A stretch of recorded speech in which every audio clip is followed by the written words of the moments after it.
Greetings and welcome to the channel. My name is Dr. Nana Gyesie, transformational coach here at Inner Mileage, where we help folks transform, heal, and optimize your lives for happiness right here, right now. Not later, but right here, right now. Today we're going to delve into why empaths must forgive to accelerate their own healing journey and purpose. Why empaths must forgive to accelerate their own healing journey and purpose. And in this context, we're going to be unraveling one of the most profound aspects of healing from narcissistic relationships, which is karma. And what is karma in these dynamics? How does it play out? And most importantly, why must empaths forgive to not only heal, but to step into their purpose as light workers and agents of change? Get comfortable, because we're going on a journey here where we'll weave through various topics just to expose what karma is and healing in spiritual recovery and healing. So let's start with, what is karma in a narcissistic relationship? Well, karma is often understood as the law of cause and effect. And in the context of relationships, it's the dynamic interplay of unresolved energies, patterns, and lessons. And particularly in the narcissistic empath dynamic, narcissists and empaths often find themselves locked in karmic relationships because they embody opposing energetic archetypes. And the narcissistic type represents unhealed wounds, control, and external validation, whereas the empath embodies compassion, healing, and internal awareness. And it's important to recognize that this relationship is not coincidental. It's actually a call for the empath, particularly, and then the narcissist, if they are inclined to, which is rarely the case, to resolve generational and individual trauma. Now, neuroscience highlights how repetitive cycles in relationships are tied to deeply ingrained neural pathways. And this reinforces the karmic loop until one party chooses to break free, you see. So how does karma work in this context? Well, from a quantum entanglement perspective, it suggests that once two entities interact, their energies remain interconnected. This is profound. And the narcissist and empath's energy fields are entwined, which creates a loop of emotional triggers. Resolving this requires conscious disentanglement, which forgiveness facilitates. Now, you think about it from a biological standpoint as well. Chronic stress in these relationships triggers the hypothalamic pituitary adrenal axis. That's the part that deals with fight or flight, HPA. And forgiveness has been shown by studies, which we can reference, to reduce stress hormones like cortisol and increase oxytocin, the bonding hormone which aids healing. So less cortisol, more oxytocin, maybe even dopamine. And this helps. So good energy, good fluids versus the acidic or negative fluids. And even acid has its purpose, but in the context of healing, you want more cortisol, less cortisol, more oxytocin and dopamine. So why must empaths forgive? Well, when you look at it from a spiritual perspective, Asian texts like the Bhagavad Gita, the Bible, and even the Buddhist suttas emphasize forgiveness as the ultimate act of liberation. And forgiveness is not about excusing harmful behavior. It's about freeing yourself from the energetic weight of resentment. Also, research from positive psychology demonstrates that forgiveness improves mental health, decreases depression, and fosters resilience. And maybe I reference one study, Fred Luskin of Stanford shows that forgiveness enhances emotional intelligence and opens the door to personal growth. Similarly, in battle or warfare, understanding the enemy's tactics is key.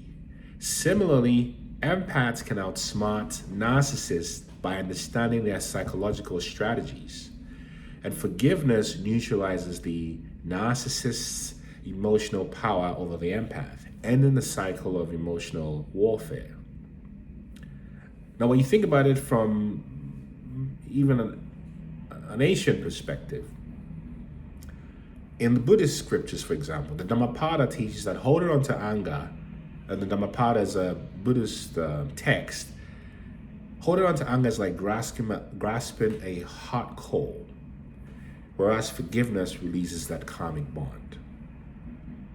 In the Bhagavad Gita, Krishna advises Arjuna to act without attachment to outcomes, embodying forgiveness as a path to liberation. And if I may add one more, even from a Christian perspective, it says in Luke 6:37, "Forgive and you will be forgiven." This echoes the cyclical nature of karmic resolution. So you think about this from a healing perspective, and you realize that practices like mindfulness and meditation, supported by neuroscience or understanding of how the brain works, help regulate the nervous system and dissolve karmic imprints. In fact, forgiveness rewires the brain's default mode network, enabling higher levels of self-awareness and compassion. One is able to quantum leap, and in this sense, forgiveness collapses the karmic wave function. It reduces its efficacy, breaking the energetic cycle and opening the empath to very new possibilities. So you realize that, after hearing all these examples, that forgiveness is not a sign of weakness. In fact, forgiveness is the most genuine and the most generous thing you could do for yourself. Because when you forgive, what you're releasing is your emotional attachment to the karmic cycle between you and the empath. And when you release that emotional attachment, there is no more negativity in the way you view the past with the narcissist. And when there's no negativity, you do not seek vengeance.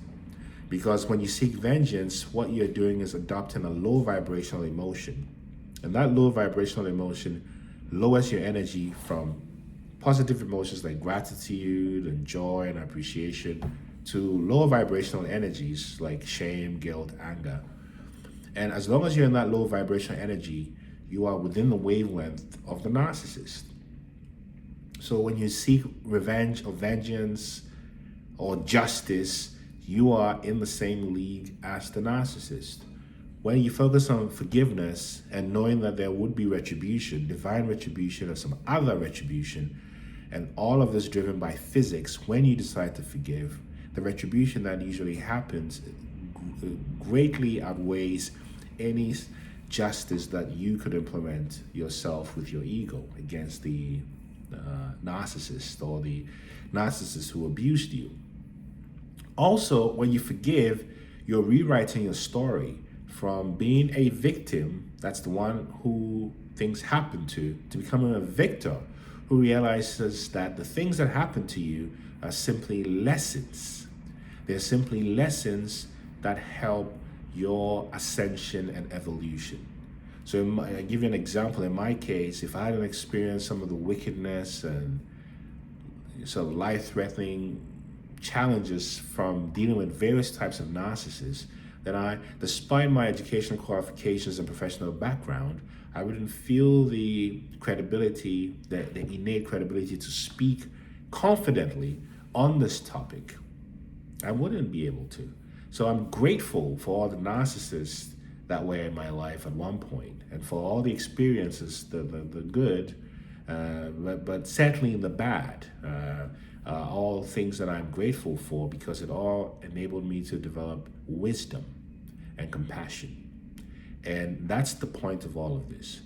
So you realize that the narcissistic experience acts as a crucible, forging empaths into light workers, and forgiveness is the final alchemical transformation. And it's usually at this point helpful to work with a certified coach like myself. And if I can help you, type transform in the comment section or book a free session at my website, innermileage.com. or work with a certified mental health professional, realizing that forgiveness activates the brain's prefrontal cortex associated with future planning and goal setting. So forgiveness ascends you even higher.